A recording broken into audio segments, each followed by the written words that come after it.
Surroundings కూడా రాకుండా పోయినట్టున్నాయి. ఎలా అనిపిస్తున్నది ఈ విజయం? ముందుగా మీకు అలాగే ప్యానెల్లో పెద్దలకి 99 వీక్షకులకు నమస్కారం సార్. ఇది ప్రజా గెలుపుగానే పరిగణలోకి తీసుకుంటాను. వాళ్ళు పడిన సఫరింగ్స్ ని మేమన్నా మర్చిపోయామేమో కొన్ని, వాళ్ళు గుర్తు పెట్టుకొని మరి బలమైన తీర్పు ఇచ్చారు. ఇంత బలమైన తీర్పు అయితే మేము ఎక్స్పెక్ట్ చేయలేదు సార్. టు బీ ఫ్రాంక్ చెప్తున్నాను, నేను ఒక 30 సీట్ల కన్నా పరిమితం అవుతుంది వైసీపీ అని ఎక్స్పెక్ట్ చేశాను. కానీ అది కూడా కాకుండా ఇంత విసిగిపోయారో ప్రజలు నాకు నిజంగా ఆశ్చర్యం అనిపించింది. కళ్ళలో నీళ్లు కూడా వచ్చాయి. వాళ్ళ గడిచిన 5 ఏళ్ళు చూసిన పరిపాలన ఇంత నీచంగా ఉందా, అన్ని వర్గాల వారిని టచ్ చేశారు వీళ్ళు అనేది నాకు అర్థమైపోయింది. అండ్ దీంట్లో మేము బాగా గొప్ప చెప్పుకోవడం అని కాదు, కానీ ఇక్కడ కళ్యాణ్ గారి గొప్పతనమే ఎక్కువ ఉంది అనేది మాత్రం అందరూ యాక్సెప్ట్ చేయాలి సార్. ఈ పొత్తును కుదర్చడం కూడా సొంత వాళ్ళకే ఆయన చెడ్డైపోయేసి ఆయన ఎన్ని ఇబ్బందులు పడ్డాడో, ఎన్ని ప్రెస్ మీట్లలో, ఎన్ని డిబేట్లలో మమ్మల్ని ఎంత కించపరిచేలాగా మాట్లాడడం, మీ ముఖానికి 21 అది ఇది అని ఎంతెంత మమ్మల్ని హట్ చేసేలాగా మాట్లాడారో. కొన్నిసార్లు అయితే ఉచిత సలహాలు, ఉచిత నీతులు ఎందుకు ఆ విధంగా ఇచ్చారో కూడా మాకు అప్పుడు తెలియదు. కానీ అంతమంది మేము పడ్డాం. కానీ అన్నిటికీ ఈ రోజు ఒక మంచి సహనం జవాబు చెప్పింది. ఒక మంచి ప్రజల పక్షాన్ని నిలబడిన తీరు ప్రజలు గుర్తు పెట్టుకున్నారు.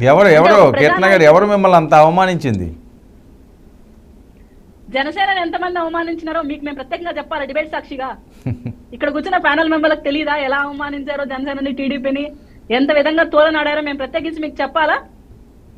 బ్రేక్ టైంలో కూడా మమ్మల్ని హట్ చేసిన మాటలు ఎన్నో ఉన్నాయి సార్. మేము అన్ని భరించుకొని ఉన్నాం సార్. మా ప్రజల కోసం నిలబడిన నాయకుడు వెనకాల మేము ఉన్నాం కాబట్టి మేము భరించుకున్నాం. అండ్ ప్రత్యక్షంగా బంధువులలో కూడా చాలా డిస్క్రిమినేషన్ ఫేస్ చేసిన వాళ్ళు మేమంతా. ఆ పార్టీ వెనకాల తిరుగుతున్నారు, ఈ పార్టీ వెనకాల తిరుగుతున్నారు, లాస్ట్ మళ్ళీ వైసీపీ పార్టీ వస్తుంది అన్నట్టు ఎంత మాట్లాడారో మాకు తెలుసు.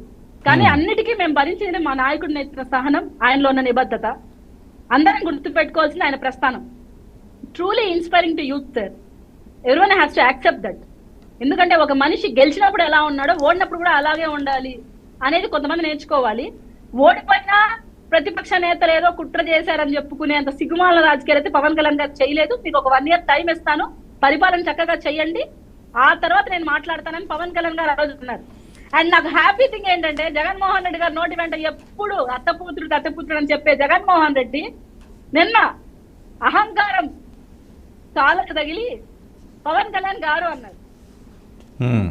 అంత పొగ తగ్గిపోయిందని మాత్రం ప్రతి ఒక్క వైసీపీ కార్యకర్త గుర్తించాలి. మదమెక్కిన అహంకారంతో అధికారాన్ని అడ్డం పెట్టుకొని ఎదుటోళ్ళని విమర్శించేటప్పుడు వాళ్ళని వ్యక్తిగతంగా విమర్శించకూడదు అనే నీతి కూడా జగన్మోహన్ రెడ్డి గారి ఫెయిల్యూర్ తో ప్రతి ఒక్కరు నేర్చుకోవాలి. వైసీపీ కార్యవర్గం మొత్తం ఇంత పతనం అంటే నిజంగా సిగ్గుచేటు సార్. అంటే ఇది నేను అంటున్నానని కాదు, కానీ ప్రతి వైసీపీ కార్యకర్త గమనించాలి. క్యాబినెట్ కుప్పకూలిపోయింది ఈ రోజు. బడా బడా బాబులు మేము, మమ్మల్ని తోపులు తురుములు, సింహం సింగిల్ గా వస్తాడు, మా అన్నని ఓడించాలంటే మళ్ళీ అన్నే కొట్టాలి అన్న రోజా ఒక రోజు ముందు కూడా మాట్లాడింది. 55 ఏళ్ళు వచ్చాయి నీకు, జగన్మోహన్ రెడ్డి గారు ఎంట్రకు కూడా పీకలేవనింది. మళ్ళీ ఆ ఎంట్రకలు పీకించుకొని అక్కడ కూర్చోనుంది ఈ రోజు ప్రజల చేత. ఇటువంటి మాటలు ఎంత అసహ్యంగా ఉంటాయో, ఇటువంటి మంత్రులు ఎందుకు ఉన్నారో రాష్ట్రంలోని ప్రతి ఒక్క యావత్ ప్రజానికం బాధపడ్డారు సార్. నేను మీకు చాలాసార్లు చెప్పి ఉన్నాను, పవన్ కళ్యాణ్ గారి ప్రస్థానం యువతకు ఆదర్శం. అది మాత్రం ప్రతి ఒక్కరు గుర్తు పెట్టుకోవాలి. మా నాయకుడు ఎలా ఉండాలంటే పవన్ కళ్యాణ్ లాగే ఉండాలని నేను ఖచ్చితంగా చెప్పగలను. ఎందుకంటే ఓడిపోయిన రోజు ఎలా మాట్లాడాడు, గెలిచిన రోజు అంతే హుందాగా మాట్లాడుతున్నా, అంతే బాధ్యతగా పనిచేయమని చెప్తున్నాడు. వెర్రవేగండి, సంపాదించుకోండి, ఆస్తులు అక్రమంగా అడ్డు పెట్టుకొని ప్రజల్ని ఇబ్బంది పెట్టినని చెప్పట్లేదు సార్. కాదు, చాలా మందిని బట్టలు ఇప్పిస్తా ఉన్నారు, రోడ్ల మీద పరిగెట్టిస్తా ఉన్నారు, ఎంపైర్ కూల్ చేస్తా ఉన్నారు. అది ఆవేశంతో మాట్లాడినట్ట ఇప్పుడు అదంతా చిట్టా తీస్తారా రేపటి నుంచి? లేదు సార్, మేము ప్రజల ఆవేదన ఆక్రందన చూసి ఆవేశంతో ఆ రోజు చెప్పాం. కానీ ఇప్పుడు ఇంత నీచమైన పరిపాలన చూసిన తర్వాత ప్రజలకి ఒక మంచి ప్రభుత్వం కావాలి సార్. వాళ్ళు పడిన ఇబ్బందులు, వాళ్ళు పడిన సఫరింగ్స్ కి ఒక మంచి ప్రత్యామ్నాయంగా వాళ్ళు ఏర్పాటు చేసిన ప్రభుత్వం వాళ్ళకి మంచి చేయాలి. ఆ దిశగానే మా అడుగులు ఉంటాయి. మాకు ఇక్కడ ఎవరిని మేము పర్సనల్ గా టార్గెట్ చేయడమో, పర్సనల్ గా మాట్లాడమో మేము చేయం సార్. మాకు మంచి ప్రభుత్వం అందించాలి. ఏదైతే అభివృద్ధికి ఉన్న సంక్షేమం మేము ఇవ్వాలి సార్. ఎస్పెషల్లీ మేము ప్రతి ఒక్క నోటా వింటున్నది అదే, అభివృద్ధి లేదు, సంక్షేమం అంటే మేము ఇవ్వమమ్మా. అండ్ నిన్న మీకు ఒక హ్యాపీ థింగ్ చెప్పాలి సార్. ఒక అవ్వ తాత దగ్గర నేను వాంటెడ్ గా వెళ్ళి అడిగాను, ఎందుకు అవ్వ ఇంత ఓటమి వచ్చింది జగన్మోహన్ రెడ్డి గారికి, ఏం అవ్వా మన రాయలసీమ ప్రాంతంలో మీరెంతో బలంగా మాట్లాడతారు ఆయన గురించి అంటే, తల్లి మేము పడ్డాం, నాకు 3000 వచ్చింది కానీ నా మనోడు ఇంట్లో ఖాళీ కూర్చోన్నాడు, ఆ బాధ నేను చూశానమ్మా, నాకు ఈ 3000 పోయినా బాధలే, నా మనోడికి ఉద్యోగం కావాలి, అందుకే నేను కూటమి కోటేశాను అని. నాకు చాలా ఆనందం వేసింది సార్. ఆ అవ్వ ఎంత బాగా ఆలోచించింది గమనించండి. ఆ 3000 వస్తుంది, లేదు మాకు ఆసరా వస్తుంది, లేదు మాకు అమ్మఒడి వస్తుందని ఆలోచించలేదు సార్. ఆ బిడ్డలు ఖాళీగా ఉద్యోగాలు లేకుండా బాధను వ్యక్తపరిచింది సార్ ఆ అవ్వ. సో నిరూపించుకున్నారు బలంగా నిరూపించాం, బద్దలు కొట్టాం, మ్మ్. ఆ కోటను బద్దలు కొట్టాం. మీకు కొంతమంది రావాలి ప్యానెల్లోనే వస్తారు, కమింగ్ సోన్. రమ్మనండి సార్, రమ్మనండి సార్. మీరు ఎక్కువగా ఎవరిని కోరుకుంటారు కీర్తన గారు? చాలా ట్రోల్స్ అవుతున్నాయి.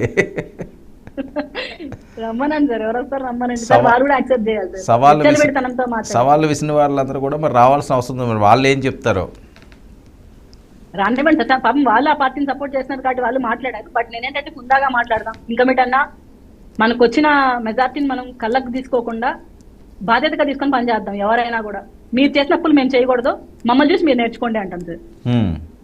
రైట్. లక్ష్మణ్ వినిపిస్తుందా? నా వాయిస్ వినపడుతుందా మీకు? లక్ష్మణ్